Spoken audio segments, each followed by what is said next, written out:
Good afternoon and welcome back to the Mindful Model Makers workshop. As you know, we're in our new workshop and today I'm going to start building the 4-stroke engine, which is made by Airfix. This is the second one of these I've done the very original one, and like I said in the beginning, I think on the last video I made, I found something on this on the plan here. It does show that there was a motor underneath to actually drive the thing, but that doesn't exist on this version because this is like the Mark II version of the same model, and it's got like a kickstart thing now on the side instead of this motor. So I assume that I can't remember. I remember making it. I don't know whether I made it work or not. It was a long time ago. I think I was in my early teens when it first came out, and then my son bought me this a few years ago when it was reintroduced. But this time I want to make it pretty good. So the first bit is this part here.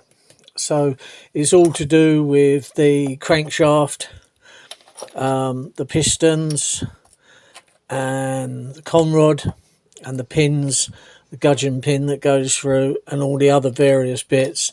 And then there's a couple of little bits that go on the end, which is number 10 and 9 that go through there. I take it they're kind of like a star washer or some such thing like that that goes through on the end of the shaft. So all I'm going to do today is to start cleaning the pieces up, and then I will probably paint the pieces before putting them together. So I'm just going to be now going around with a file and cleaning the pieces up. So I'll get my trusted tools.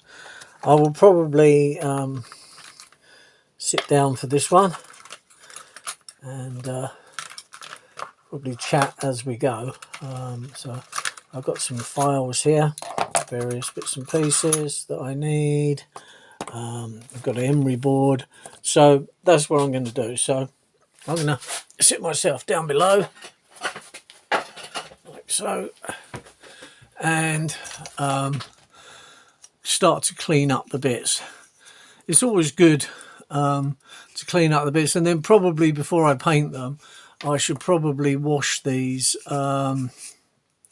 in a soapy detergent, like a washing up liquid, because I mean these are nicely cast pieces. There's not much flashing. There's one bit I've got, I think, where there's some flashing on, but normally the sign of flashing is where the moulds are worn, because all flashing is when they inject the plastic in under pressure, it pushes out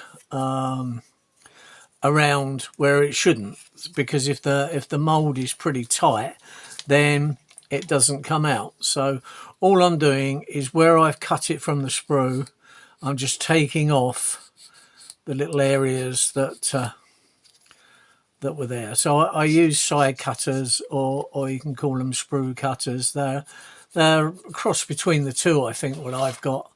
That's these Draper ones.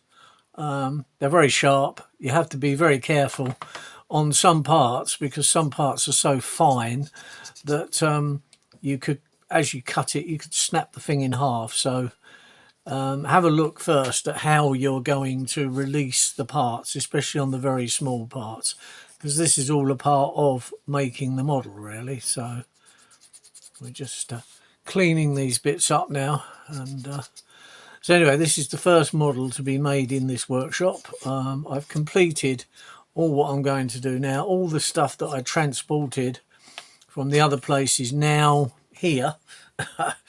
Not all of it kind of fits in. It doesn't fit in quite how the other place was, but it will eventually, because I mean I have so much modelling stuff. I mean I've got 16mm, I've got a gauge 1, I've got some O gauge stuff, I've got double O gauge, 3 rail, Hornby double O gauge stuff, all sorts. because a couple of boats. So all of these things are here as well now. So there's a bit there to chop off. So here we go.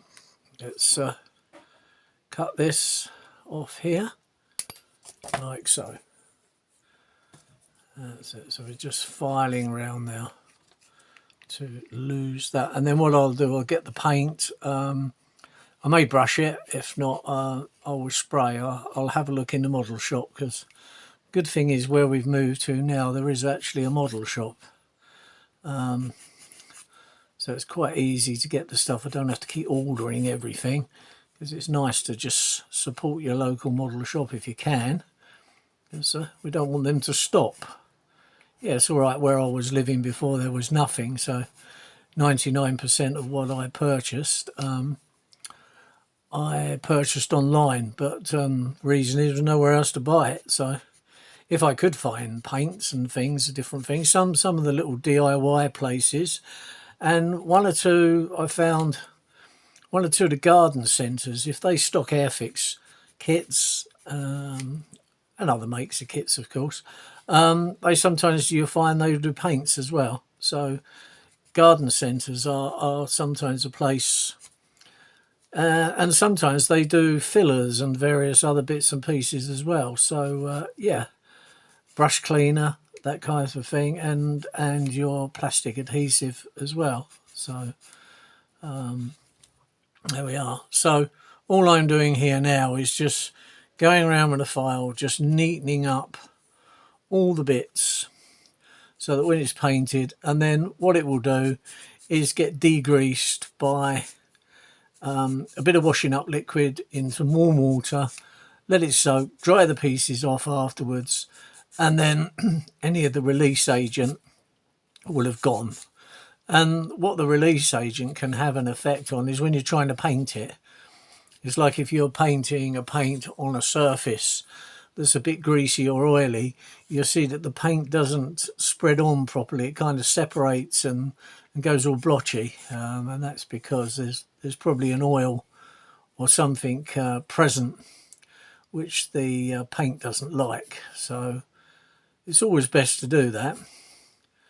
It's only takes a few minutes, but it is worth going around cleaning up all the bits and pieces, because then later on you can try to see if bits work. I'm not sure quite how that bit goes. That's on the outer bit, so this bit will go on this bit. So of course you can have dummy runs of everything as well, to make sure. I think one of these goes on first. So what do we got? So if I just copy the drawing, so we've got that one coming from that side, then that goes on. That's it. That'll go in there, so you've got to make all of that fit. So that goes in there like that.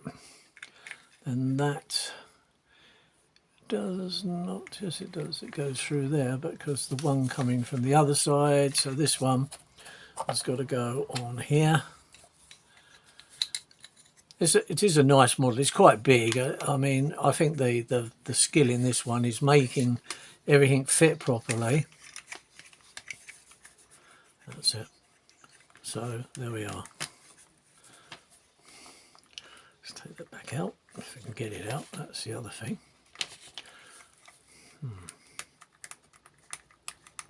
That's it. Get that out like so. Right. That's better. Right. There we are. So you've got the counterweights at the bottom that go around on the crankshaft, and of course then the piston that's moving quite nice and freely.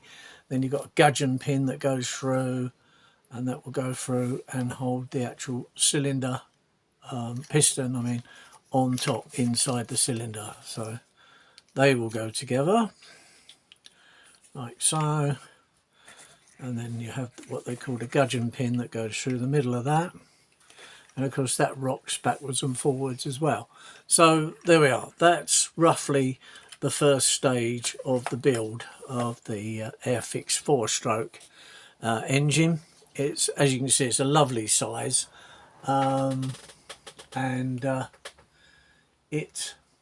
well, it'll look nice on the shelf. That's probably where it'll go. Whether it'll be on a shelf on the indoors or not, I'd have to convince a certain person as to whether it is allowed. Probably not. So it will probably have to come in the workshop here and keep me company. So I don't mind that. Most of my stuff that I've made is in here now with me. So yeah, it's always nice to sometimes have a look at something that you've made some years ago, like the Reval double-decker bus. That is an interesting thing to make, and also a nice model to make. It took me nearly a year, but it was good to make. And what I actually got for that, I actually purchased the Haynes manual. They do one on the Routemaster bus, because there's so many variations of a Routemaster bus, believe it or not, because it was modified. And the Reval one is the RML, and the L stands for long. And if you notice, all it is, it has an extra window in it, a smaller window, which makes it a little bit longer. So that's why it's called the RML. Anyway, so I'm cleaning up all these bits and pieces now, and the next I will get the paint. I'll decide whether I'm going to spray or paint, and then you can see how I get on with the next part. So anyway, that's what we're up to now, is building the 4-stroke engine that's produced by Airfix. I'm not sure what year this one came out in, but lovely size pieces, nice to work on. Even though it's, you know, I suppose it's quite an advanced model, but it's got 8+ on the box. But I would think it's quite an easy model for people to make, because it's large pieces. And of course it's quite educational in a sense, because it does show you the principles of a 4-stroke engine. And it does explain in the write-up as to what the 4 strokes are and how that works. Anyway, I'll see you in the next video. So I hope you're enjoying this, and if you subscribe and also click the bell, then every time there's a video that comes out in this this section, or you can watch all my others. I've got getting on for 400 videos on the site now, with all sorts of modelling, railway modelling, all sorts, boats. Yeah, hopefully something that will interest you. Anyway, I'll see you in the next video. Thank you very much for watching. Bye now.